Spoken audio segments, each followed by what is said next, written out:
بسم الله الرحمن الرحيم. يا أيها المدثر قم فأنذر وربك فكبر وثيابك فطهر والرجز فاهجر ولا تمنن تستكثر ولربك فاصبر فإذا نقر في الناقور فذلك يومئذ يوم عسير على الكافرين غير يسير. ذرني ومن خلقت وحيدا وجعلت له مالا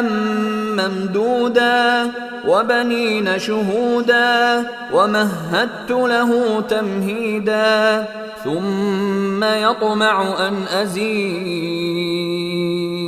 كلا إنه كان لآياتنا عنيدا سأرهقه صعودا إنه فكر وقدر فقتل كيف قدر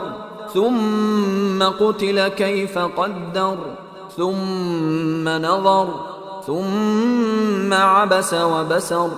ثم أدبر واستكبر فقال إن هذا إلا سحر يؤثر إن هذا إلا قول البشر سأصليه سقر وما أدراك ما سقر لا تبقي ولا تذر لواحة للبشر عليها 19 وما جعلنا أصحاب النار إلا ملائكة وما جعلنا عدتهم إلا فتنة للذين كفروا ليستيقن الذين أوتوا الكتاب ويزداد الذين آمنوا إيمانا ولا يرتاب الذين أوتوا الكتاب والمؤمنون وليقول الذين في قلوبهم مرض والكافرون ماذا أراد الله بهذا مثلا كذلك يضل الله من يشاء ويهدي من يشاء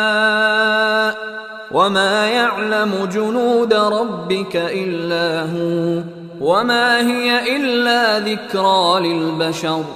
كلا والقمر والليل إذ أدبر والصبح إذا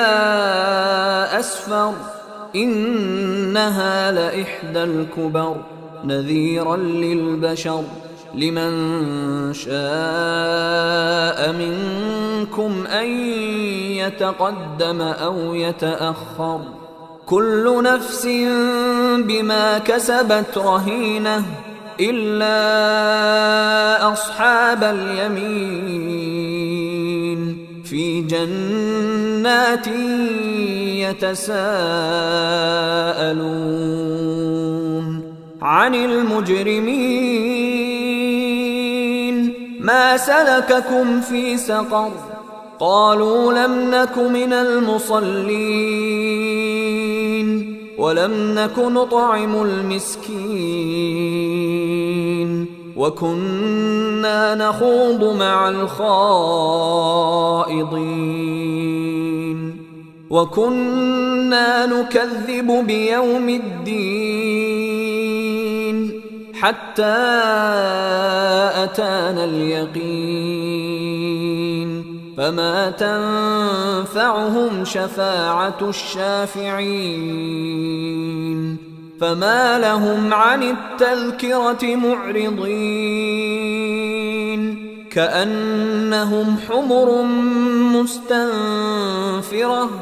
فرت من قسورة بل يريد كل امرئ منهم أن يؤتى صحفا منشرة كلا بل لا يخافون الآخرة كلا تذكرة فمن شاء ذكره وما يذكرون إلا أن يشاء الله هو أهل التقوى وأهل المغفرة. بسم الله الرحمن الرحيم. لا أقسم بيوم القيامة ولا أقسم بالنفس اللوامة أيحسب الإنسان أن لن نجمع عظامه بلى قادرين على أن نسوي بنانه بل يريد الإنسان ليفجر أمامه يسأل أيان يوم القيامة فإذا برق البصر وخسف القمر وجمع الشمس والقمر يقول الإنسان يومئذ أين المفر كلا لا وزر إلى ربك يومئذ المستقر ينبأ الإنسان يومئذ بما قدم وأخر بل الإنسان على نفسه بصيرة ولو ألقى معاذيره لا تحرك به لسانك لتعجل به إن علينا جمعه وقرآنه فإذا قرأناه فاتبع قرآنه ثم إن علينا بيانه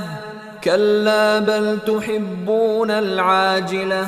وتذرون الآخرة وجوه يومئذ